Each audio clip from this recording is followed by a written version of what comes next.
In 2008, we saw the greatest financial crash, the greatest recession that we have seen in history, in written history. People for decades had been placing all of their money in savings accounts, in investment accounts, in ISAs, in FTEs, in stocks. And they had left their money there thinking, I trust this process, everything will be fine. And one day they'd wake up and their life savings suddenly doesn't exist. In the same process, we found out that a number of people who were on Wall Street in the US, the people who were the heads of financial institutions, were actually lying to people, stealing money from people, pyramid schemes, Ponzi schemes. We realized how much of it was a lie, but for us to realize this, the whole thing had to crash. People had to lose millions. They had to lose their life savings. We said that Surah Al-Kahf is about deception. 4 lies that we are told in this world, and how to realize that we are being lied to. In this story, we are talking about the deception of money, of wealth. What happens when somebody becomes successful materially? When somebody gets a promotion or two, somebody gets a degree or two, somebody does well in business, somebody gets a large inheritance from their parents. What happens mentally? You start to feel entitled. You start to think, I get the credit for this. I contributed to this. My intelligence, my hard work. And what starts to happen? You start to put more trust in savings accounts, in banks, in processes, in people. You start to trust them more, and Allah subhanahu wa ta'ala starts to get removed from the picture. The story of these 2 men, what is their story? One of these 2 men, Allah had granted a beautiful farm. Jannatani min a'nab, 2 gardens of grapes, and surrounded by palm trees, and a river in between them. A beautiful sight to the eye, a successful operation. كِلْتَ الْجَنَّتَيْنِ آتَتْ أُكُلَهَا وَلَمْ تَظْلِمْ مِنْهُ شَيْئًا. He made a full profit. Now the thing is, with agriculture, it's so dependent on the season, on the rain, on the soil, on the temperature. But this man somehow, he made a full killing, he made a profit, a huge profit. When you start to absorb this mindset, I have earned this. This is me. This is my success, my achievement. It's not obvious to you, and it's not obvious to those around you. It comes out in conversation. You know that Range Rover that I have outside? I'm thinking of upgrading it this year. You slip it in. You know those 3 houses next door? Yeah, I own all of them. You just slip it in conversation. This is what happens with this man and his neighbor. He goes to his garden, he plucks the fruits, he goes to his neighbor. قَالَ لَهُ صَاحِبُهُ وَهُوَ يُحَاوِرُهُ. This is really important. While chatting to him, you know, like you normally chat to your friend. How's it going? What's new? Yeah, I just bought a Bugatti yesterday. And he just slips it in. أَنَا أَعَزُّ مِنْكَ مَالًا وَنَفَرًا. You know, I've got more wealth than you, and I've got more employees, you know. He just slips it in like that in the conversation. And then he goes back. So now, without realizing, he started to boast to people around him. And then he goes back to his garden. وَدَخَلَ جَنَّتَهُ. The mindset is so deeply entrenched inside him. He enters his garden. وَدَخَلَ جَنَّتَهُ وَهُوَ ظَالِمٌ لِنَفْسِهِ. He enters his garden without realizing he has a disease in his heart. What's that disease? قَالَ مَا أَظُنُّ أَن تَبِيدَ هَذِهِ أَبَدًا. Some scholars say he didn't even say this out loud. He's thinking this as he walks into his garden, as he strolls between the trees, as he looks at the acres of land. He says, this is never going to finish. I'm going to pass this down to my kids, my grandkids. People walk past their properties. They walk past their cars. They go and they log in to see their savings account. They say, you know what? I did a good deal. I made a killing. I made some smart investments. I'm going to pass this to my kids. It doesn't cross your mind that in an instant the whole thing can disappear. He says, I don't think this is going to vanish at any point in time. He starts to feel safe with his wealth. He starts to feel this thing is going nowhere. But that takes him to something more dangerous. وَمَا أَظُنُّ السَّاعَةَ قَائِمَةً. I don't even think the day of judgment will come. وَلَئِن رُدِدتُّ إِلَىٰ رَبِّي لَأَجِدَنَّ خَيْرًا مِّنْهَا مُنْقَلَبًا.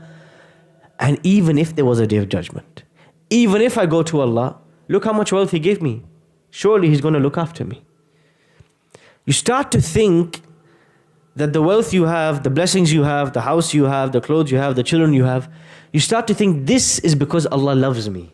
That's why He gave me these things. So I'm going to get a default access to paradise. His neighbor stops him right there. And he asks him the hard question. أَكَفَرْتَ بِالَّذِي خَلَقَكَ مِن تُرَابٍ. How could you be ungrateful? Do you not remember that one day you were sand? This is the solution to all arrogance and pride and attachment to wealth and attachment to this world and love of the means of this world and its trinkets and decorations. Remember, one day we were sand, we were dust, we were clay, and everything else will turn back to dust. ثُمَّ مِن نُطْفَةٍ. And then you became a small piece of flesh. ثُمَّ سَوَّاكَ رَجُلًا. And now you are a man.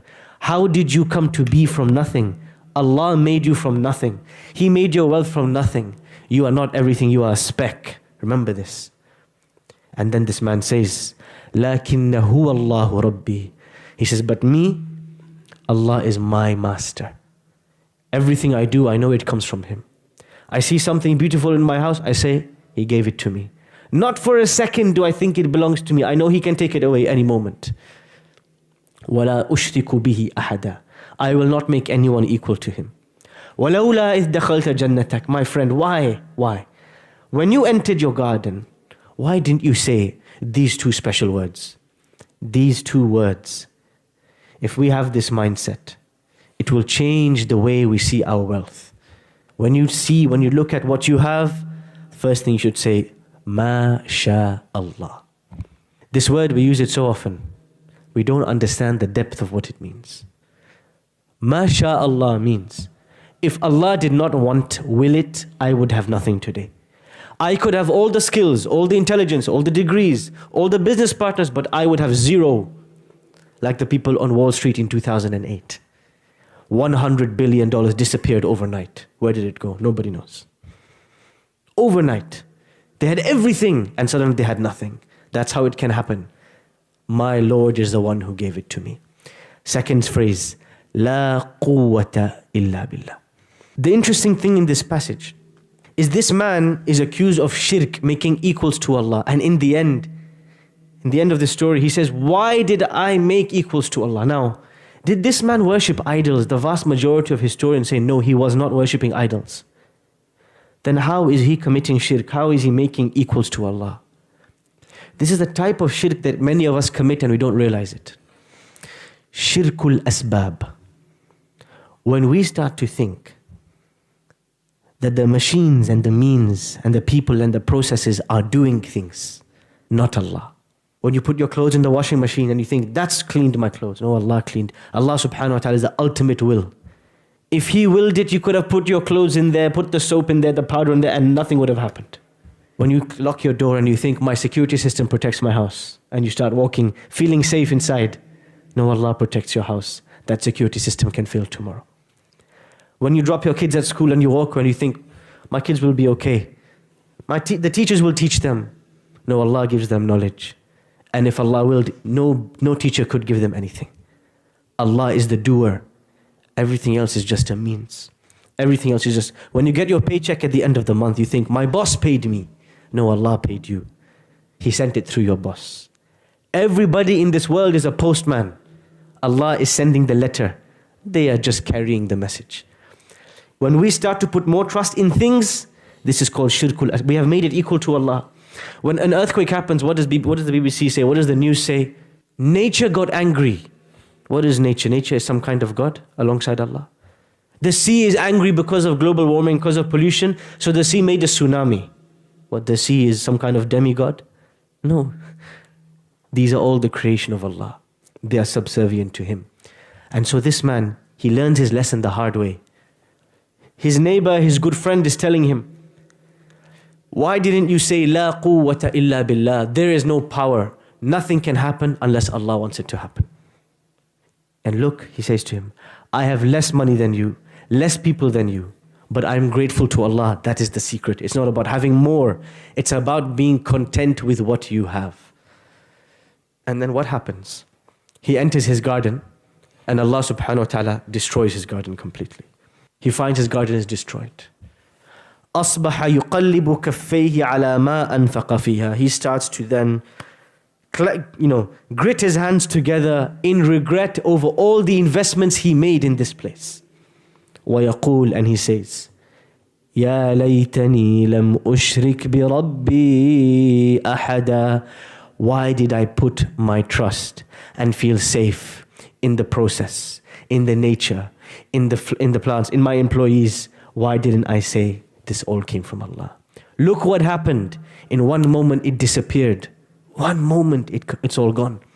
And then Allah subhanahu wa ta'ala concludes the story and he comments, وَلَمْ تَكُنْ لَهُ فِئَةٌ يَنْصُرُونَهُ مِن دُونِ اللَّهِ. Nobody could help him in this moment. There is no refund on his lost property. Nobody's going to give him back his money, his wealth. His garden is never coming back unless Allah gives it back to him. Nobody can help if Allah subhanahu wa ta'ala turns away.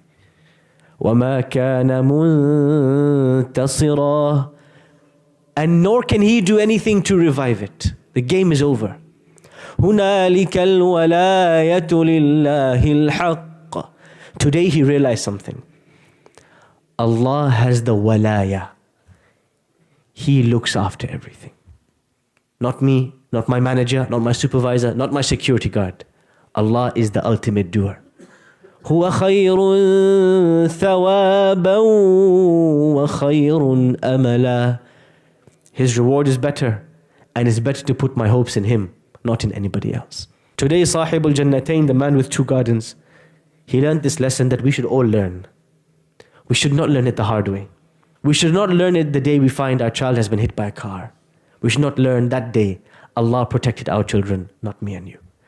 The day we lose our savings, that's not the day we should learn that all of this belonged to Allah, it came from Him and He can take it in an instant.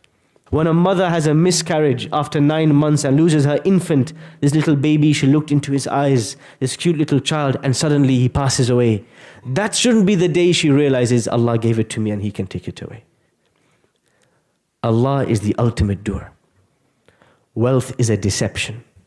He gives it, He can seize it. It's not because of your intelligence, not because of my power, my skills, my privilege, my background. No. It comes from Allah. All of these things can lead to no wealth, and none of these things can lead to lots of wealth. But it is a test by which He sees, and He watches us, and He exposes us for who we really are. There were 2 men, and each of them had gardens. Each of them had farms in the story. But which one will we be? Will we be the one with the destroyed garden who left everything to it? Or will we be the man who had less but was content, but was grateful, and Allah will give him a much bigger garden in the afterlife?